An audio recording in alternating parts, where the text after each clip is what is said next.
Hey, what's up, everyone? We are now leaving BYU. I'm gonna get a little close to the mic because it's kind of loud in here. But we're now leaving BYU, and had a really good conversation. Had a couple where they weren't wanting to hear us, but then we had one that was really good, more or less with a neo-Mormon.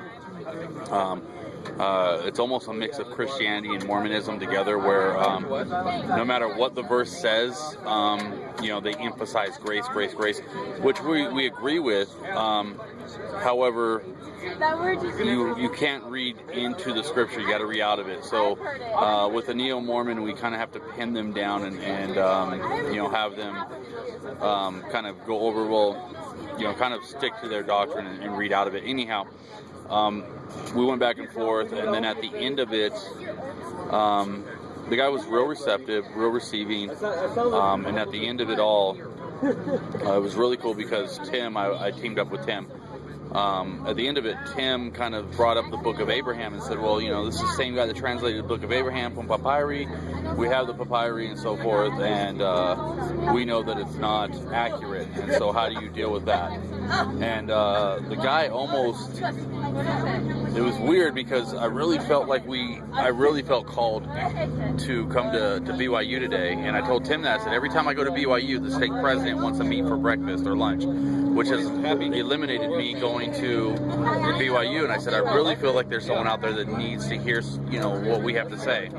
So I canceled my breakfast with the stake president. We kind of postponed it, and I said, hey, I'm just going to go to BYU. I'll let you know when I get back.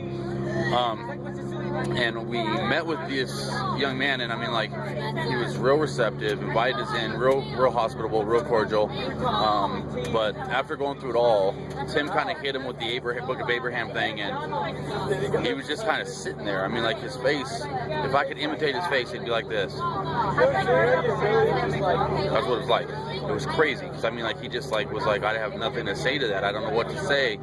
And it was, it was just good. We exchanged emails and agreed to email back and forth with reasoning. So awesome experience. Also got to encourage and be encouraged and fellowship a tiny bit with Matt Gold, a gentleman that we had met out here a couple years ago. He's from California, but basically he felt called to move out to Provo, and he's now a youth pastor at a Grace Bible Church in the Provo area. So keep them lifted in prayer. Keep us lifted in prayer. Love you guys. Peace and fish grease.